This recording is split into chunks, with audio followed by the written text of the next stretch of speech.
Hello মা। হ্যাঁ বাবা, আমি তো শহরে আসি। আপনি আমাদের শহরে আসছেন? হ বাবা, ডাক্তার দেখাইতে আসলাম। ও ডাক্তারের কাছে? হ বাবা।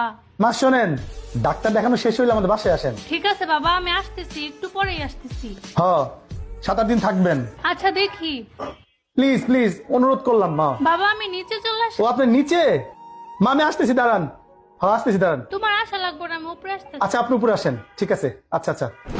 এই তোমার সমস্যা কি? তুমি কি আমারে ভালোভাবে দেখতে পারো না? কেন আমি কি করলাম? তোমার কেন দাওয়াত করে বাসায় মানুষ নিয়ে আসতে হয় কেন? হ্যাঁ, আচ্ছা মা, মা আসতে। শান্তি লাগে না তোমার কোনো সময়? আচ্ছা, মা আসতে আসুক। আমার 100 বার রান্না করা লাগে, 100 পদ রান্না করা লাগে। সেই সকাল থেকে নাস্তা বানানো শুরু করতে হয় রাত্রে পর্যন্ত। তোমার কি কি বউরে ভালোবাসো না? বউরে কিছু মনে হয় না? তো মা মা করো কেন? মা দিয়ে কি করবা দুনিয়াতে? এ, মার সেবা করবো চুপ না? থাকো তুমি। মা সেবা করবা মানে তুমি ডাক্তার কাছে দেখে আসতা, দেখে এসে বাইরে রেস্টুরেন্টে খাওয়া, তুমি গাড়িতে তুলে দিত। তোমার এত সমস্যা কিসের? মা শহর আসছে, মাকে আসতে বলবো না? কেন তুমি আসতে বলবো বাসায়? বাসায় তো কি? হ্যাঁ, আমি সারাদিন কাজ করি, তোমার কি ভালো লাগে না? আরে হ্যাঁ, একটু শান্তিতে একটু শুতেও পারি না। তোমার মা যতদিন থাকে সারাটা দিন আমার দিয়ে কাম করায়, একটু ঘুমাইতেও পারি না। তুমি এত অত্যাচার করো কেন আমার উপর? আর মা তো নিচে আসছে, আমি মা কি বলবো? নিজে আসছে, আমি কি করবো? মাথায় নিয়ে নাচবো?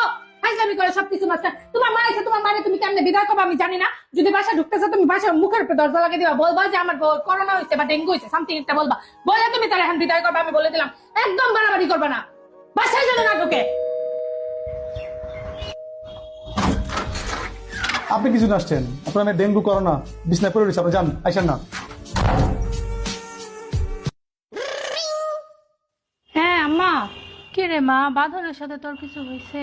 না তো কিছু হয়নি তো। তাহলে জামাই আজকে এরকম করলো কেন? আমি তো কোনোদিন বাঁধনের এরকম করতে দেখি নাই। আমার মুখের উপর দরজা লাগাই দিল, আমি অনেক কষ্ট পাইছি রে মা। আমি বাইরে যাই এই না, রে আম্মা, মা, তুমি তোর আসো। সাথে দেখা হইলো না। না রে, থাক, তোরা ভালো থাক। যাইতেছো কাকে? জামাই নিয়ে আসিস বাসা। তুমি দাঁড়াও দাঁড়াও। আমার লেগে আবার কার্য করিস।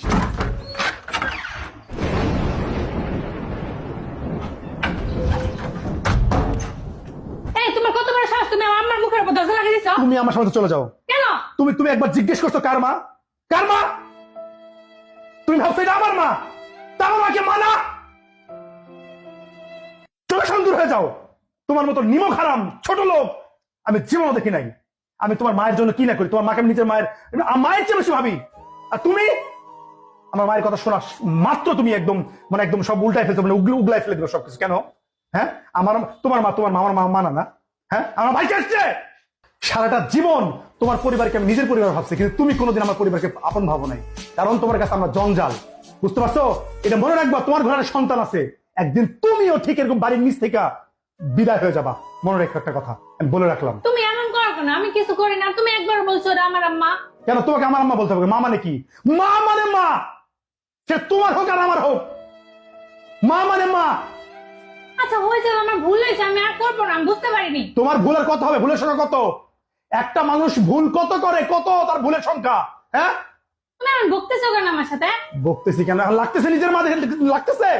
হ্যাঁ, তুমি একবার বলেন এটা আমার মা। জীবনও শিক্ষা হবে না তোমার, জীবনও শিক্ষা হবে না। আচ্ছা হয়েছে তো। ভালো তুমি জীবনও হবে না। যাও আমার চোখে দূর হয়ে যাও, দূর হয়ে যাও।